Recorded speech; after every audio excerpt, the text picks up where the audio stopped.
La la haula wala quwwata illa billah, amma ba'd. Yang kami hormati Rektor Universitas Muhammadiyah Semarang, para wakil rektor, dekan, kalabaga, kabiru, dan seluruh keluarga besar Universitas Muhammadiyah Semarang, dan yang kami hormati wabil khusus Bapak Haji Dr. Sartono SEMM, yang insya Allah pada pagi hari ini akan bersama kita semua dalam pengajian Kamis pagi. Pertama-tama marilah kita panjatkan puja dan puji syukur kehadirat Allah Subhanahu wa taala, yang mana pada kesempatan yang berbahagia ini kita masih diberi kesempatan untuk bertolabur ilmi dalam rangka pengajian Kamis pagi dalam keadaan sehat walafiat. Mari kita ikrarkan bilisan alhamdulillahirabbil alamin. Sholawat beserta salam marilah kita sanjungkan kepada beliau Nabi Muhammad SAW, yang kita nanti-nantikan syafaatnya minat dunia hatta akhirah, amin ya rabbal alamin. Bapak Ibu yang dirahmati Allah Subhanahu wa taala, di tengah-tengah kita sudah hadir narasumber Haji Dodok Sartono SEMM. Beliau adalah sekretaris BWM Jawa Tengah sekaligus presidir 30 atlet ayam sako, yang insya Allah pada hari ini akan mengisi kajian dengan tema transformasi organisasi menuju MPM.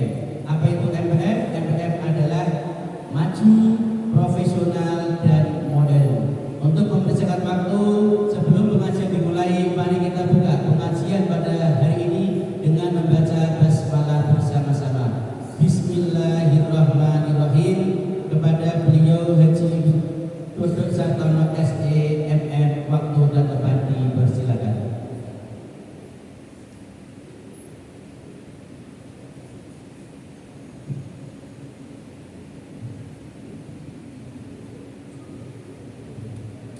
Assalamualaikum warahmatullahi wabarakatuh. Alhamdulillahirabbil alamin. Wa tabaraka bi ta'atillahi wa Rasulullah sallallahu alaihi wasallam ila yaumil qiyamah.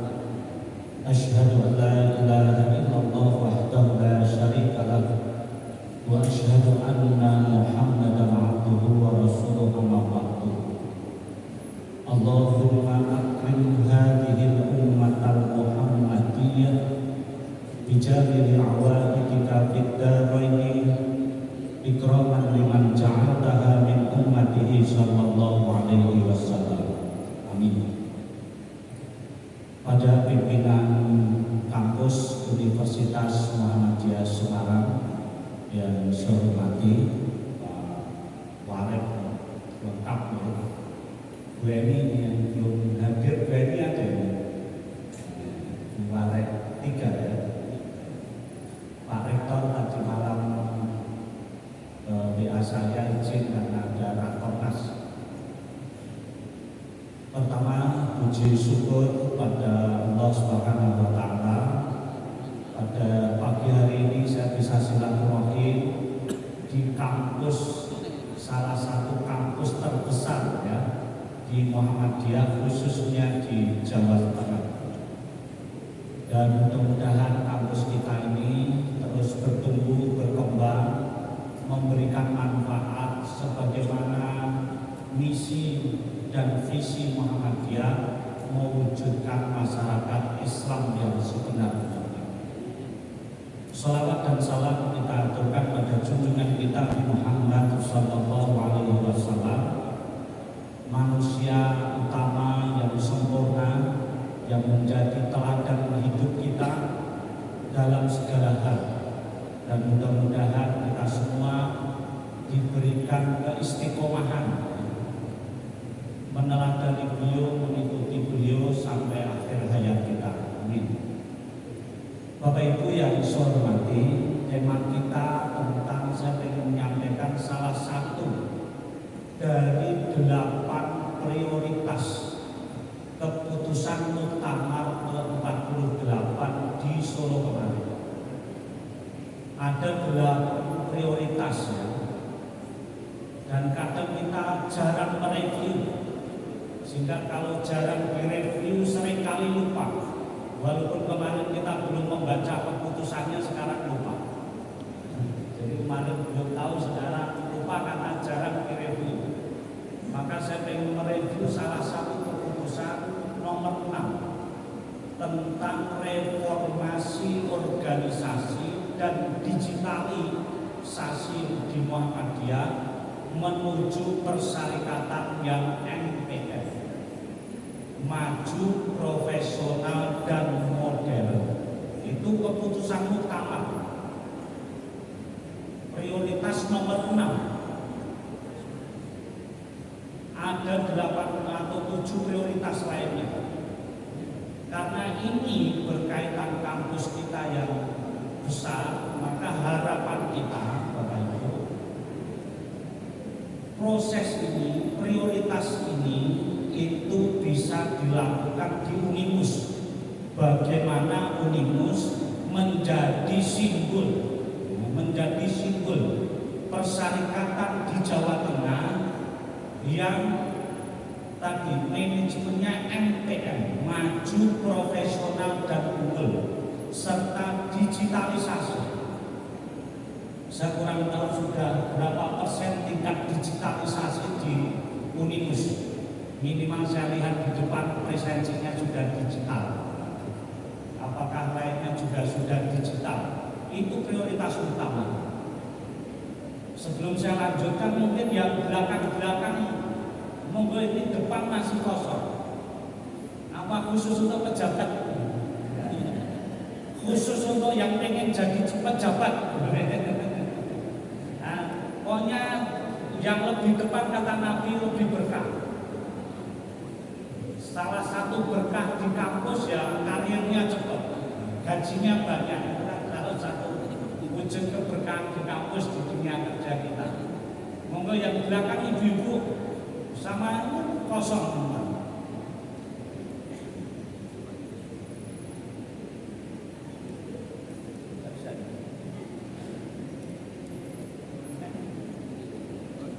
Oh iya. Ya. Oh, banyak. Ya. Saya bantu ini pakai slide untuk membantu kita biar lebih fokus. Namanya infokus, biar kita lebih fokus. Bapak Ibu yang saya hormati, pertama saya ingin mengajak kita semua bersyukur. Bersyukur menjadi bagian dari persyarikatan kita Muhammadiyah. Kenapa kita perlu bersyukur? La in syakartum la azidanakum wa la in kafartum inna adzabi lasyadid. Dengan bersyukur itulah insyaallah dan janji Allah, nikmat kepada kita akan ditambah oleh Allah Subhanahu wa taala. Dan kenapa kita bersyukur Bapak Ibu? Nah, menjadi bagian dari organisasi yang besar,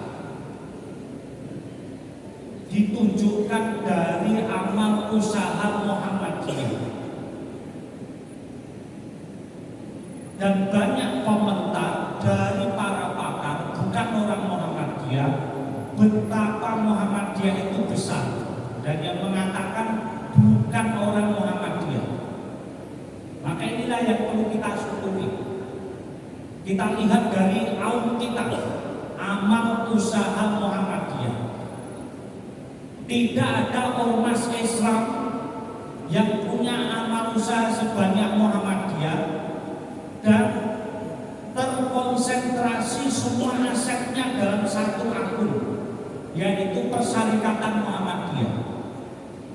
Mungkin adik bosor kita, adik bosor itu karena lebih muda tapi lebih besar jamaahnya, itu juga punya aum yang banyak, tetapi tidak satu akun atas nama satu organisasi.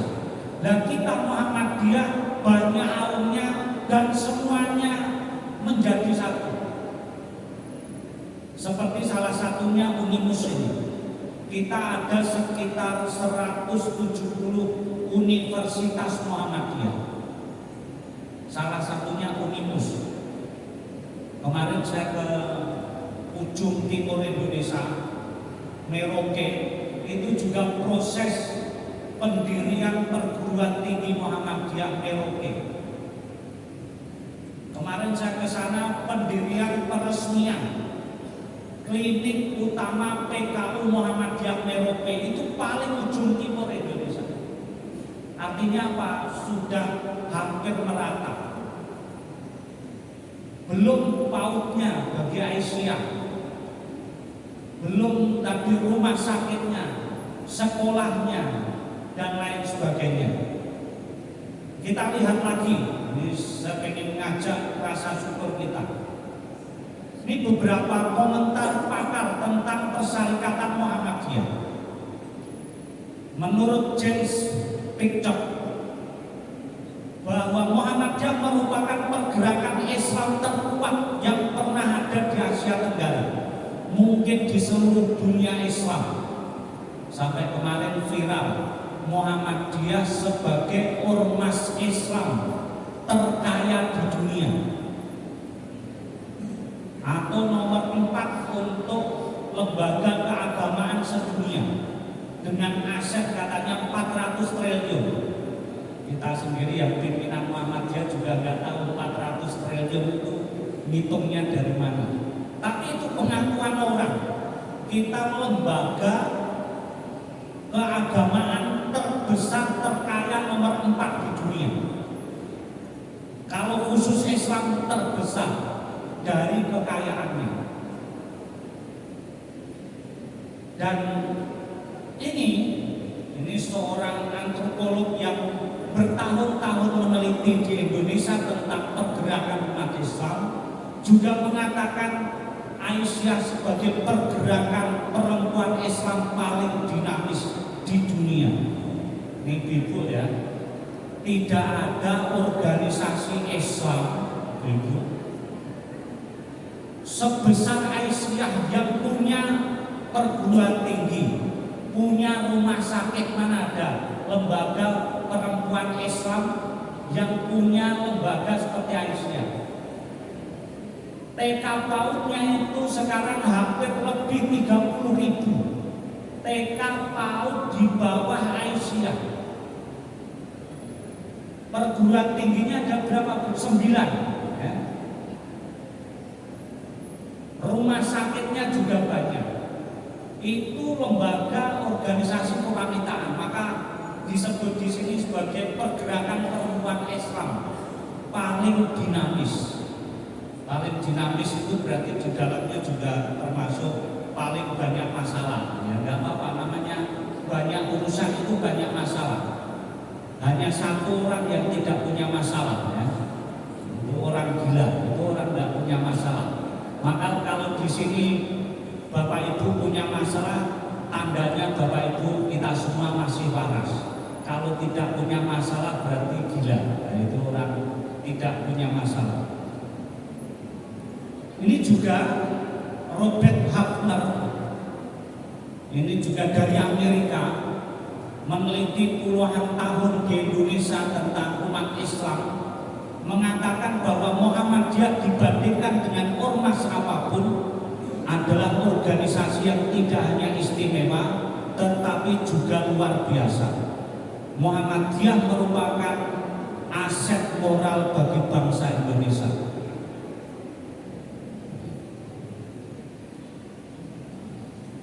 Ini peneliti dari Jepang, Mitsuo Nakamura juga mengatakan hal yang sama. Muhammadiyah tidak diragukan lagi sebagai organisasi Islam yang paling berjasa membangun masyarakat Islam yang maju di Indonesia. Riset terakhir Bapak Ibu dari survei dari Kompas, ini cukup kita sendiri juga kaget betapa kepercayaan publik masyarakat kepada Persyarikatan Muhammadiyah itu tinggi. Di sini salah satu pertanyaannya, menurut Anda seberapa baik citra Muhammadiyah? Itu 92 16 itu sangat baik, 74 itu baik. Berarti yang percaya kepada Muhammadiyah, yang menganggap Muhammadiyah itu baik, citranya bagus, bisa dipercaya itu 92%. Ini tadi yang perlu kita syukuri. Setelah ini rilis di koran, Bapak Ibu, rombongan PP itu ke Kompas, pengen tahu detail hasil survei. Apa betul tingkat kepercayaan masyarakat pada Muhammadiyah itu 92%? Dan indikator apa lagi yang bagus? Di Kompas kemarin cerita PP, 2 lembaga yang citra positif masih dipercaya oleh masyarakat. 1 Muhammadiyah, yang kedua TNI. Itu menurut survei Kompas. Yang tingkat kepercayaannya tinggi. Selain lembaga itu tingkat kepercayaannya kurang atau minimal di bawah lembaga itu. Termasuk di sini tentang seberapa besar menurut audien itu peran Muhammadiyah dan kontribusi Muhammadiyah dalam hal berikut ini. Dan rata-rata Bapak Ibu di atas 70% itu mengatakan bahwa sangat besar baik peran Muhammadiyah dalam mengawal pembangunan bangsa, menjaga kerukunan beragama, memajukan pendidikan di Indonesia, termasuk memajukan kesehatan di Indonesia. Itu rata-rata di atas 70% kepercayaan publik kepada Muhammadiyah. Tapi Bapak Ibu, sisi lain ada yang paradok di internal kita. Tadi yang saya sampaikan data-data positif, apresiasi dari orang luar tentang kondisi persyarikatan kita, itu harus kita syukuri. Tapi di internal Bapak Ibu, kita juga harus mawas diri. Ada fakta-fakta yang paradok di persyarikatan Muhammadiyah yang ini perlu kita mitigasi, perlu kita tangani sehingga citra positif itu terus bertumbuh, tidak meredup. Seperti apa hal paradok? Karena ini di kampus Muhammadiyah, untuk warga Muhammadiyah saya sampaikan. 1, ini yang paradok dibalik data yang saya sampaikan di atas. Menurut survei LSI, Bapak Ibu, 20 tahun belakangan tingkat keterikatan masyarakat pada Muhammadiyah mengalami penurunan drastis. Dari 9,4% turun menjadi 5,7%. Kira-kira ini pengen mengatakan bahwa anggota Muhammadiyah itu turun menjadi 5,7%. Ini survei LSI. Benar tidaknya harapan kita ya kampus sebagai padah orang-orang yang suka melakukan riset, mestinya menyangkal atau membuat pembanding dari riset ini. Jangan sampai hasil riset hanya kita tanggapi secara apologis, tanpa data. Kemarin di media setelah ini dirilis oleh LSI, banyak warga pimpinan kita yang protes. Itu survei LSI tidak benar.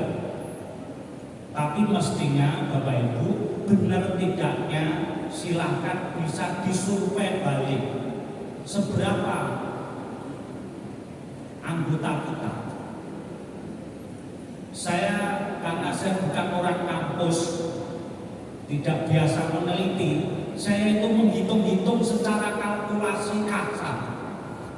Kadang saya membenarkan, ini mirip dengan hasil survei LSI.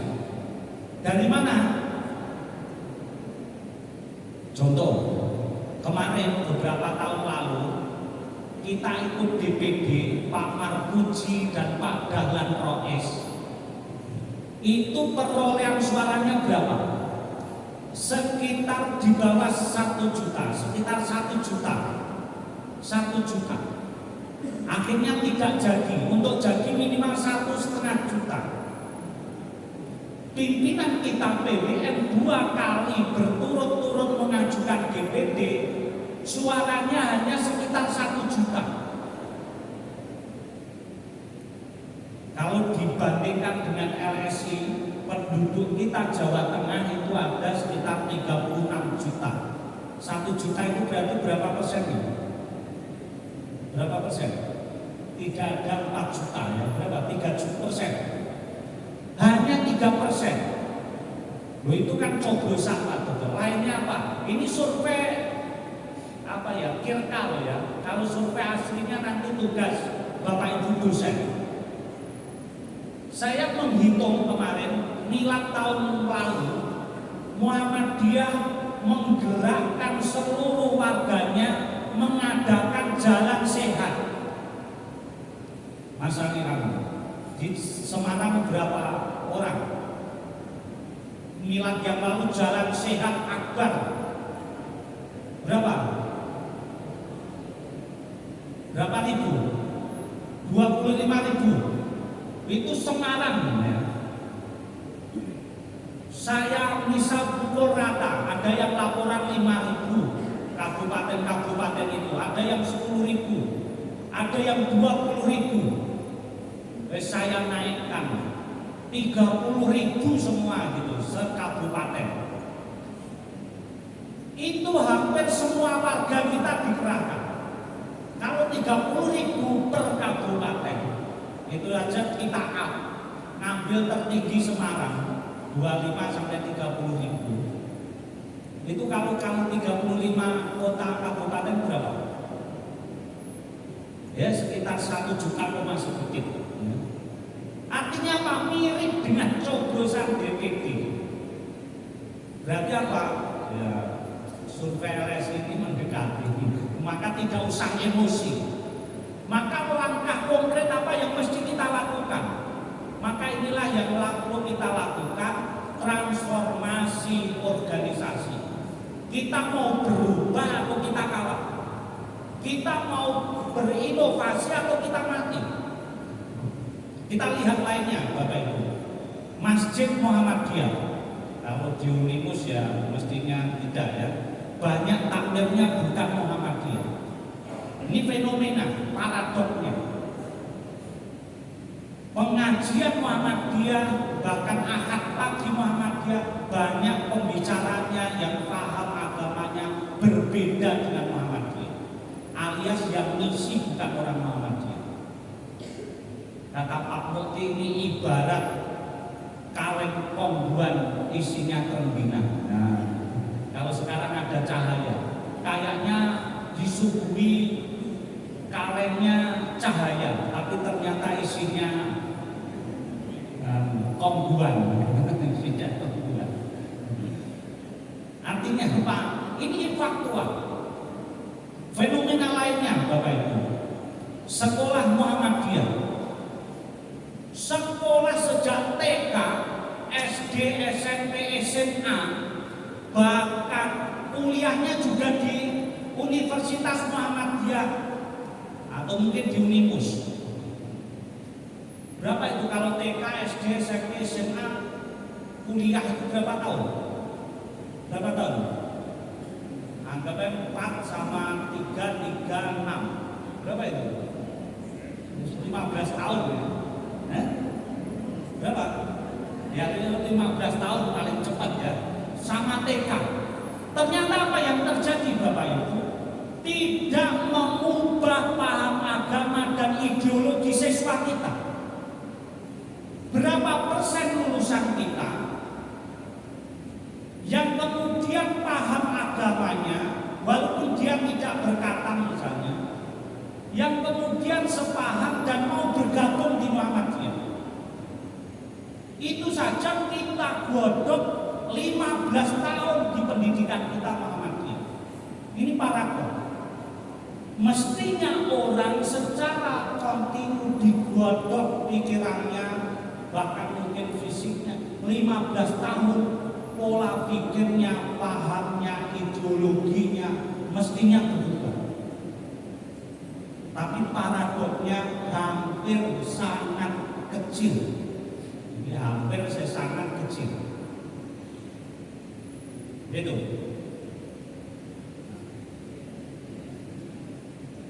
Terakhir, paradok lainnya, mulai banyak TRF, TCM mulai redup. Ya. Ini saya tanya, kira-kira sivitas akademik Unikus ini yang aktif di PRN atau PCM berapa kalau di polling gini? Banyak ya, banyak itu 3 ya banyak. Kira Bu Aminah ada ini? Bu ini ada. Kira-kira ibu-ibu atau yang Aisyah, Bu ya. Kira-kira yang ikut Aisyah atau NA berapa persen, Bu? Hah? Nah, nanti disurvei. Maka saya ini baru membuat KPI tentang AIK perguruan tinggi. Yang ditentukan oleh Dikti itu kan hanya jumlah BA, jumlah pengajian. Ini mau saya tambah IPnya berapa katam di perguruan tinggi. Dosennya dulu lah sama teknik. Kemudian berapa yang aktif di struktural. Kalau kegiatan itu sulit diukur. Yang aktif di struktural persyarikatan. Kita mulai camp. Jangan sampai tadi kaleng cahaya isinya kombuan. Artinya apa? Di kampus kita, di sekolah kita ternyata isinya bukan Muhammadiyah. Kalau mahasiswa ya kita maklumi ya. Kalau mahasiswa, tapi kalau itu teknik dosen kan yo rodok kebangetan. Maka ini penting.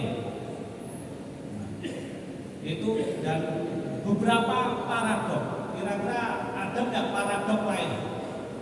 Saya sampaikan tadi data positif, data negatif. Untuk apa? Kita sadar diri. Harus bagaimana? Kita lihat. Bapak Ibu yang saya hormati, ini kurva S. Daur hidup organisasi. Organisasi apapun, bahkan negara, kampus, perguruan tinggi, sekolah, persyarikatan, bahkan hidup kita pribadi, Bapak Ibu, akan mengalami siklus kurva S ini. Dari tidak ada, kembali tidak ada. Termasuk minus ini akan mengalami kurva S ini. Dulu dari nol, nolnya dulu namanya apa? Stikes apa? Apa Pak Budi? Akademi Kebidanan. Oh ya, dari akademi apa namanya itu? Berapa tahun? Tahun berapa ini? 82. Lihat kurva ini Bapak Ibu. Terbagi jadi 3 fase. Fase pertama, fase investment. Fase investasi, fase perjuangan, fase membentuk. Unimus mengalami fase ini sejak dulu akademi 82. Besar kan ya baru-baru ini. Dulu sejak kampusnya di kantor PBN, di komplek, kemudian komplek Romani, sampai bisa besar ini. Awalnya fase pertama. Semuanya akan mengalami, hidup kita juga sama. Kita dari bayi itu nol. Ya. Tapi pasti akan mengalami fase kedua. Fase growth, fase pertumbuhan. Nanti saya tanya, kira-kira Unimus ini masuk di fase berapa? Fase pertumbuhan. Cirinya apa? Fase pertumbuhan itu ketika peminat banyak, punya sumber daya SDM, punya sumber dana, sumber dayanya berlimpah. Itu tandanya sebuah organisasi, sebuah lembaga itu sedang masuk fase kedua. Saya dulu jualan ayam 2010 dari nol. 2010 saya dari perubahan. Itu fase saya pertama. Mau sampai naik fase saya kedua mulai 2014 sampai 2000 berapa sebelum pandemi ya, ketika pandemi 19 atau 20 awal itu fase pertumbuhan resto saya. 2021 mulai masuk fase apa ya, pudar, fase mulai decline, fase mulai jenuh. Itu fase ketiga. Ketika apa? Kok kita promosi besar-besaran, jumlah mahasiswa kok enggak sebanyak dulu. Yang daftar kok tidak segera geruduk-geruduk. Sudah promosi sana, promosi sini, testimoni sana, testimoni sini. Kok target tidak terlampaui? Itu tandanya kita mulai masuk fase ketiga. Fase fit, pudar. Brand kita sudah pudar, sudah mulai dilupakan, mulai ditinggalkan. Saya tanya, kira-kira Unimus ini kira-kira masuk fase 1, fase 2, atau fase 3?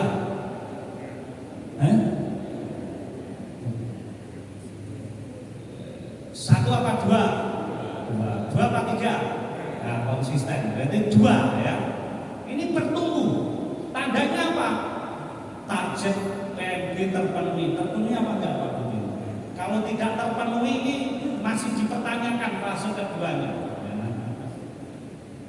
SDM-nya banyak, punya dana, marketingnya ringan, tidak harus berdarah-darah mahasiswa datang.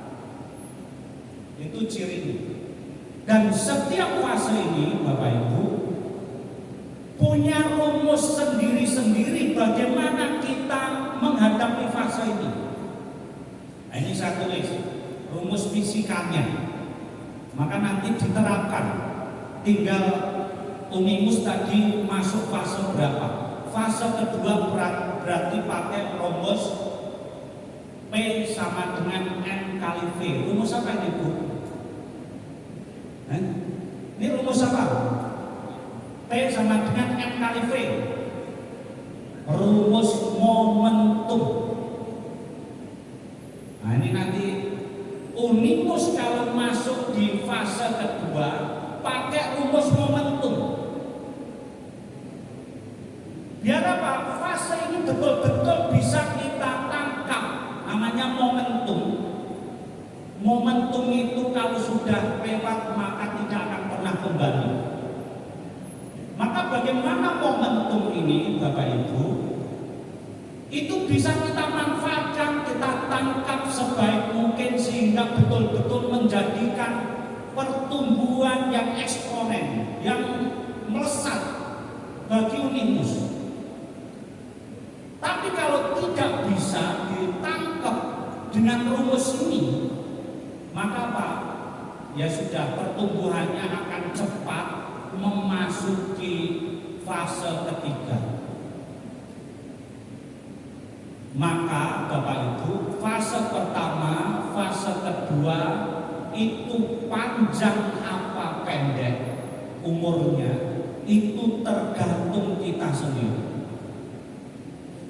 Kita bisa terus melakukan inovasi apa tidak? Kita bisa menerapkan rumus momentum ini apa tidak? Kalau tidak maka kita akan segera masuk fase ketiga. Kita lihat Bapak, saya pribadi dulu. Momentum saya 2013-14 naik pesat. Maka apa? Saya pakai rumus momentum.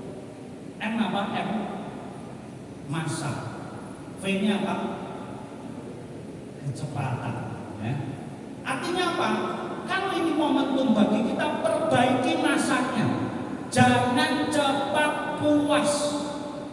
Oh Pak, kita sudah unggul. PT-nya sudah, ban PT-nya sudah unggul. Jangan cepat puas. Perbaiki masanya terus. Apa masa di kampus ini?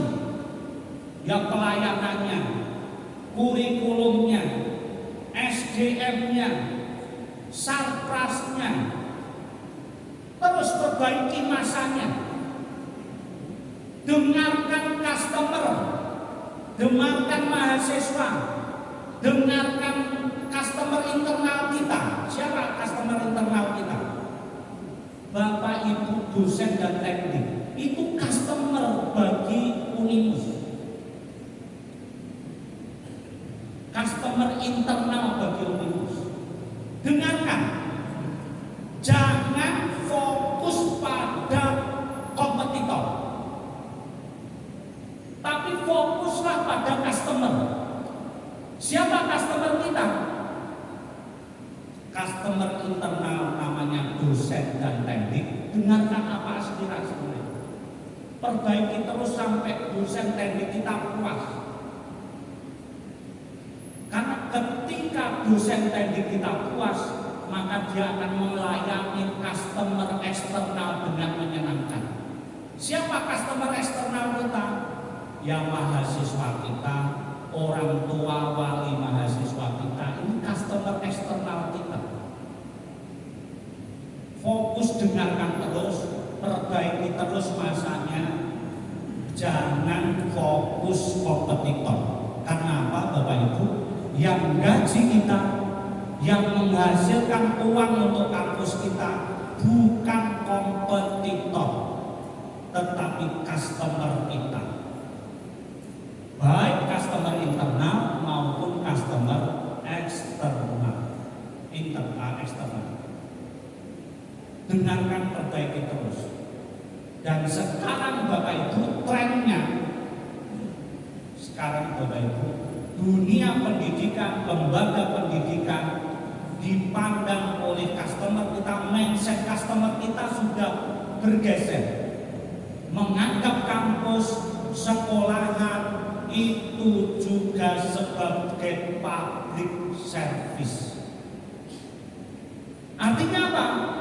Mahasiswa kita, customer kita menuntut pelayanan yang bagus, menuntut fasilitas yang nyaman, menuntut kualitas, menuntut impact secara tangible, secara nampak, apa impact pada skill anak kita. Itu tuntutan sebagai public service kampus ini. Dan lakukan Bapak Ibu karena ini momentum itu akan terus berjalan. Lakukan dengan faith, kecepatan. Jangan sampai Bapak Ibu kita punya ide-ide yang brilian, inovasi-inovasi yang bagus, tetapi eksekusinya lemah, eksekusinya lambat, maka bisa jadi ide kita nanti yang mengeksekusi kompetitor kita, karena kita tidak cepat melakukan eksekusi. Maka momentum itu lakukan perbaikan massa dan lakukan dengan kecepatan. Banyak orang itu kadang punya ide, diskusi, saya punya ide ini, malah orang dan dieksekusi, koncone sing lagi dulu langsung sesuk action. Malah sing bisnis sukses koncone sing ra duwe ide, mung nglakoni idene jenengan iki. Sama di kampus ini, punya ide, tetapi kalau eksekusinya lambat, eksekusinya lemah, maka apa? Ya nanti yang mengeksekusi orang lain, maka kita akan tertinggal. Betul. Dan ingat Bapak Ibu, dalam melakukan eksekusi perbaikan massa, lakukan dengan rumus usaha. Rumus usaha gimana Bu? Hah? Rumus usaha gimana? Ini saya tulis ini, W sama dengan F kali S. W itu usaha, F itu apa? Gaya, S-nya apa? Jarak perpindahan. Artinya apa? Gini, Bapak Ibu dalam membuat program, ya, apa? Dalam usaha ukur dua hal. Satu, programnya gayanya apa saja.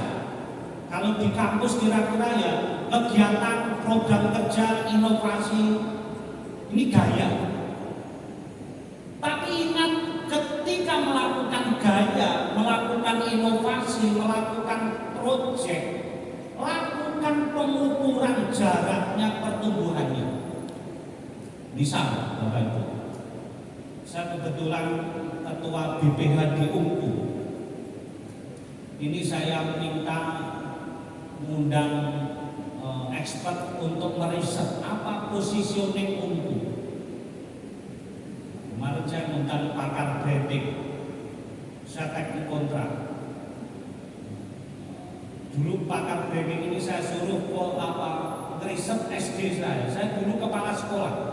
2004 sampai 2010 saya kepala sekolah SD Muhammadiyah. Dari nol, siswa saya pertama 15. Ya, saya 2010 karena angkatan pertama 15 kelas 6, saya berpikir kalau kita sekolah baru kok biasa-biasa saja, siapa yang mau menengok kita, memperhatikan kita? Kita harus ekstrim. Maka langkahnya apa? Kita harus juara satu ujian nasional tingkat kabupaten. Kalau pengen sekolah kita diperhitungkan, betul. Jaminannya apa? Kalau tidak juara satu, saya mundur dari kepala sekolah. Guru saya kumpulkan gini, saya tekan. Silakan Bapak Ibu guru, kalau tidak ingin besok Juli, itu bulan Februari atau Maret, tidak ingin saya pimpin lagi, tidak usah kerja keras mendampingi anak-anak belajar. Otomatis kita tidak juara satu kabupaten dan saya otomatis mundur dari sekolah ini. Semua dagdikduk ya, kerja keras. Alhamdulillah juara 5 kabupaten. Sekolah baru juara 5 bagi saya membanggakan ya. Tapi saya harus mundur dari kepala sekolah karena tidak juara satu. Dan saya serahkan guru profesional, sertifikat profesional saya ke Diknas. Saya guru profesional angkatan pertama 2007 atau 2008. Habis itulah saya terus jualan gorengan gerobakan di tepi jalan. 2010 akhir September, ya, ini mau ulang tahun perusahaan saya. Bulan September saya mulai jualan gerobakan di tepi jalan. Tempat orang tua murid saya nganter anak-anaknya, minimal mungkin ya pesak itu. Saya dulu jualan tahu bakso sama laris, saya tambah ayam goreng, kok laris itu. Nah itu cerita. Artinya apa tadi? Oh ya, saya melanjutkan. Kenapa kita perlu tadi ya mengukur kita, kampus kita. Gini, saya cerita. UNKU kemarin saya tekan kontrak dengan tukang riset, nilainya 180 juta. Tak suruh meriset apa positioning UNKU yang nanti ini jadi goal campaign UNKU ke publik. Kita, saya katakan, orang-orang akademik jangan campaign sesuatu yang kira-kira logi, hanya pakai ilmu kira-kira. Apa positioning kita di depan customer? Kenapa ini saya lakukan? Saya pernah melakukan 4 tahun yang lalu SD saya tadi. Saya minta riset orang yang sama, orang Semarang sini. Tidak perlu saya sebut brandnya nanti dikira promosi. Orang Semarang. 4 tahun lalu saya minta riset ke sekolahan saya, minta tolong dirisetkan. Karena SD nilai kontraknya 160 juta. Nah kemarin saya tanya ini kalau kampus berapa? Ya tambah sedikit Pak Toto, 180. Oke lah saya tekan. Ketemu Bapak Ibu di SD saya. Kalau di buku baru diriset akhir Agustus ini nanti 3 bulan jadi. Targetnya 3 bulan selesai. Apa tadi? SD saya tadi yang 160 juta tadi ketemu positioning sekolah saya 3 kata.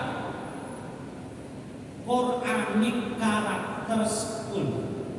Itu toh 3 kata itu ketemu dari risetnya. Pak, ini positioning sekolah Anda.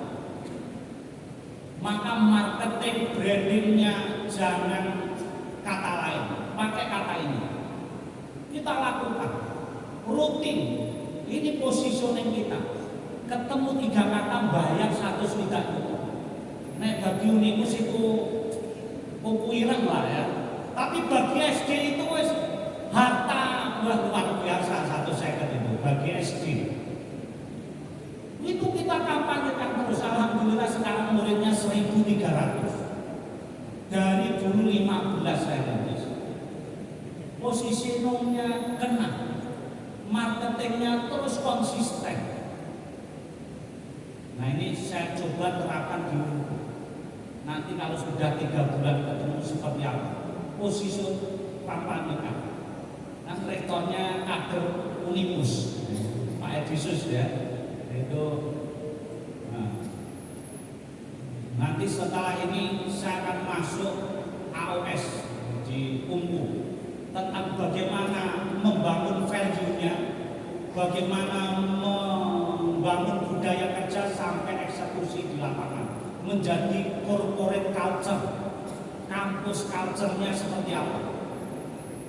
Ini juga ada ahlinya sendiri. Nanti kalau sudah riset jadi, eksekusinya orang bagaimana membunyikan culture ini ke seluruh pegawai.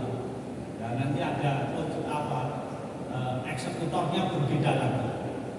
Nah, Bapak Ibu, kurang berapa menit? 10 menit.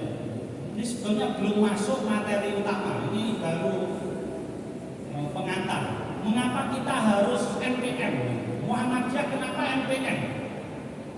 Walaupun resikonya saya ini banyak tulisan berseliweran. Pak Dodo itu begal Muhammadiyah. Karena apa? Dirombak. PBN dirombak. Gini, dalam bekerja lakukan inovasi, lakukan tadi WF-nya diukur Bapak Ibu. Apa program Unimus, apa inovasi dilakukan, tapi ukur berapa dampaknya S-nya. Ketika membuat prodi baru, marketing baru, itu S-nya berjarak apa enggak? Mahasiswanya bertumbuh apa tidak? Ini S. Jangan sampai Bapak Ibu, ini yang juga saya tanamkan ke Pak Edisus itu. Jangan sampai kita itu banyak program tapi tidak berdampak pada pertumbuhan kampus. Alias apa? Kalau F-nya tinggi, misalnya ya, gayanya tinggi F-nya dalam rumus usaha itu. F-nya tinggi misalnya sampai mentok 100. Itu kan orang Muhammadiyah, ciri orang Muhammadiyah, super sibuk. Orang tahu lereng, rapat sana, rapat sini, pengajian sana, pengajian sini. F-nya tinggi, anggapnya 100. Tapi kalau S-nya 0, Bapak Ibu, kan berapapun gaya kita, tapi kalau tidak ada jarak pertumbuhan, kan akhirnya W-nya itu yang 0. Artinya apa? Kita itu sebetulnya tidak bekerja, tetapi hanya apa? Poken gaya. Loh, kalau F-nya tinggi, S-nya 0 kan poken gaya kok. Poken inovasi apa? Poken tadi inovasi, kegiatan, program, tapi Tetapi inovasi kegiatan itu tidak berdampak pada pertumbuhan kampus. Ngapain? Ngetek sumber daya saja. Maka lakukan inovasi yang itu berdampak, menjadikan pertumbuhan jumlah mahasiswa misalnya, atau pertumbuhan lainnya, dan diukur.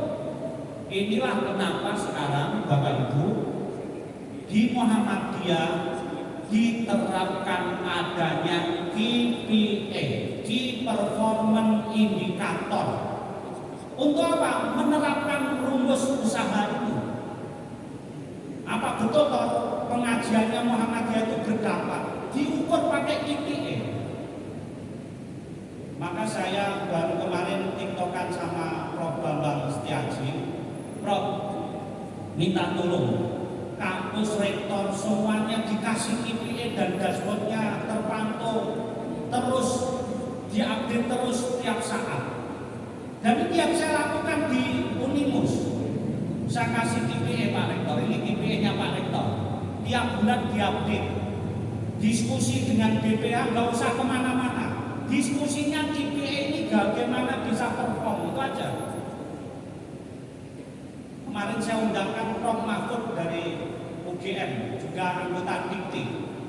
Saya minta Prof. bedah KPI umum, kurang apa dan bagaimana menaikkan. Kan yang penting bagaimana perform capaian KPI ini naik. Dengan apa?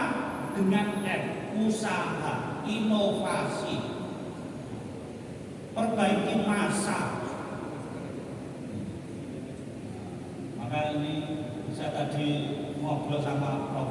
Budi, Prof. Kapan LPTN dikumpul. Saya mau ngobrol-ngobrol bagaimana kampus kita benahi satu persatu.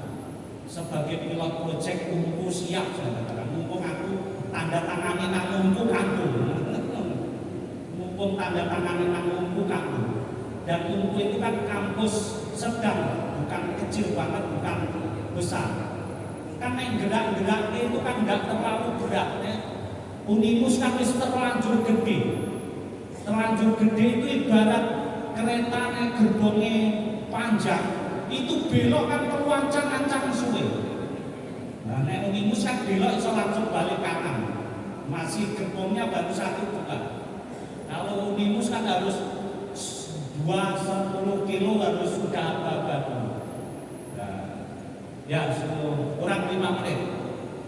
Nah, Bapak Ibu dari rumus ini jangan sampai kita masa grup kita itu segera masuk pada masa ketiga yaitu fake, buram atau mulai pudar. Brand Unimus jangan sampai langsung pudar. Maka apa yang harus dilakukan? Nah, inilah program PP, reformasi organisasi menuju MPR. Dalam tema pagi hari ini, Bapak Ibu, saya haluskan menjadi transformasi organisasi. Kenapa transformasi, Bapak Ibu? Transformasi itu membenahi dari atas, nanti harapnya impact dan akan perubahan ke bawah itu akan lebih mudah. Jadi transformasi itu perubahan dari atas ke bawah. Jangan sampai perubahannya dari bawah ke atas. Kalau dari bawah ke atas itu namanya revolusi. Kan kita tidak ingin jadi ada revolusi. Kayak yang kontrak-kontrak sekarang di Pati. Itu kan revolusi, perubahan didorong dari bawah. Atas dilengserkan. Maka kita pengen transformasi, perubahan Unimus, perubahan persyarikatan dari atas. Nanti ke bawah itu akan lebih mudah kalau atas sudah berubah. Tapi kalau atas tidak berubah, saya yakin bawah sulit berubah. Mungkinnya berubah kalau revolusi. Nah, maka ini sebetulnya baru masuk. Solusinya apa? Ada namanya teori 7S model dari McKinsey tentang bagaimana kita membangun organisasi yang efektif, efisien. inilah nanti organisasi yang MPM. Diawali dari mana Bapak Ibu? Diawali jantungnya itu dari 7S ini, share value, nilai value utama. Jadi value kampus kita, value persyarikatan. Value inilah Bapak Ibu nilai atau sering disebut ideologi. Ideologi itu kan sistem, nilai yang diperjuangkan, diyakini benar dan diperjuangkan bahwa sistem itu bisa mengubah lebih baik dan sistem itu diperjuangkan terus untuk disebarluaskan. Itu ideologi. Dan benar di Muhammadiyah Bapak Ibu memulai awal ya dari membenahi ideologi, dari membenahi paham kita tentang agama kita. Maka 8 prioritas keputusan utama yang pertama apa? Penguatan, peneguhan ideologi dan paham agama pada pimpinan dan anggota persyarikatan. Yang dibenahi ideologi dulu. Kenapa ideologi ini nanti di gambar ini menurut teorinya McKinsey itu akan mempengaruhi semuanya, mempengaruhi strategi kita, struktur yang dibutuhkan, sistem yang akan dibangun, style budaya organisasi, stafnya SDM yang dibutuhkan, keterampilan SDM skillnya kayak apa, itu akan terpengaruh dari apa? Ideologi yang ada dalam keyakinan kita. Paham agama kalau di Muhammadiyah, paham agama bagaimana kita memahami Islam ini dalam jiwa kita. Maka saya apresiasi Primus membuat pengajian rutin ini, tetapi tolong Pak Warek diperkuat ideologi, karena ini nanti mengimbas ke semuanya. Maka sebetulnya, nah ini nanti solusi teknisnya, ini yang juga baru saya instalkan di sekretariat PBM. Ya, nanti 12 langkah ini, dan ini juga mau saya terapkan di UNKU, tapi saya minta riset dulu, biar kita petanya jelas dulu. Karena kalau kita menerami nggak tahu apa kondisinya, nanti malah malpraktek, malah iso salah obat, malah iso mati. Maka kita diagnosis dulu dengan riset, habis itu nanti apa yang perlu kita lakukan. Nah, langkah pertama adalah, nah ini yang sebetulnya mau saya jelaskan kenapa kita menjadi tadi melakukan transformasi organisasi menuju persyarikatan yang maju, profesional, modern. Nanti lain waktu mudah-mudahan bisa, tapi intinya ini perkuat ideologi. Maka kajian-kajian seperti ini saya juga sama Bapak Ibu di kampus saya buatkan kurikulum kompetensi untuk dosen. Ada nggak sih? Nah, ini kompetensi, tapi ini untuk pengajar dosen. Saya kalau dosen kan tambah 4 kompetensi dosen. Apa 4 kompetensi dosen? Ini kompetensi untuk AIK-nya. Maka nanti kajian Al-Islam ke Muhammadiyahan fokus pada materi ini. Sehingga Pak tadi memperkuat paham agama dan ideologi bagi pimpinan maupun warga persyarikatan. Nah ini secara knowledge, secara skill, attitude. Nah, ini yang kita, sehingga Pak pengajian bagi dosen pun ada kurikulumnya. Ojo manut pembicara, pokoknya manut pembicara temanya apa? Kasih Pak ini. Carikan pembicara yang kompeten di bidangnya, sehingga lama-kelamaan pemahaman ideologi, paham agama kita di persyarikatan sama. Saya kira ini waktunya habis. Mudah-mudahan Bismillah kita berproses bersama dakwah amar ma'ruf nahi munkar lewat Bapak Ibu, lewat lembaga kampus, saya lewat persyarikatan Muhammadiyah. Saya pun sama, hal-hal seperti ini saya terapkan dalam usaha saya.